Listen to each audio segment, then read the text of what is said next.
Restez là, on va voir s'il est top lui, Lewis Hamilton justement.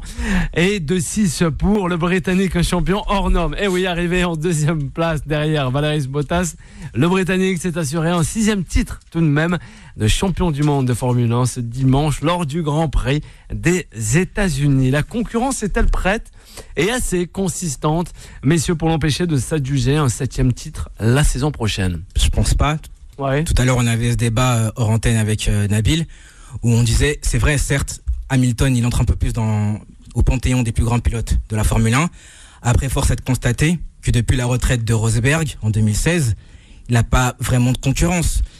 Tu ne peux pas dire que Valtteri Bottas, son coéquipier, ce soit vraiment une menace pour Hamilton.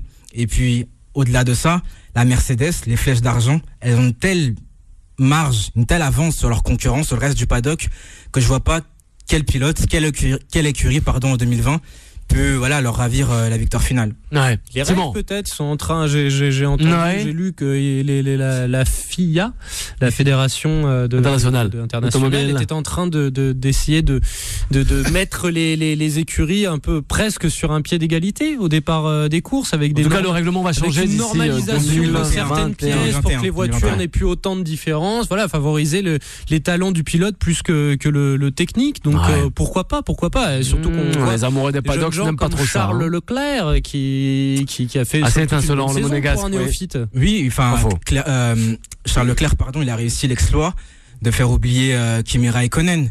On a vraiment assisté à l'émergence d'un super pilote. Il a quand même gagné 2 victoires à Spa et à Monza, 2 grands prix historiques. Il a quand même réalisé 6 pole positions cette année. Pas faux. Donc pour une première saison chez Ferrari, c'est bien, c'est très bien. C'est très bien. C'est incroyable. Donc après, en 2020, il va falloir aussi que Ferrari hausse son niveau. On a eu beaucoup de couacs au niveau de l'état-major de Ferrari, des mauvais choix de stratégie, des consignes d'écurie intempestives entre Vettel et Leclerc. Donc si on veut que Ferrari puisse en 2020 tenir la marche haute à Mercedes, il va falloir qu'ils haussent leur niveau, quoi. Ouais.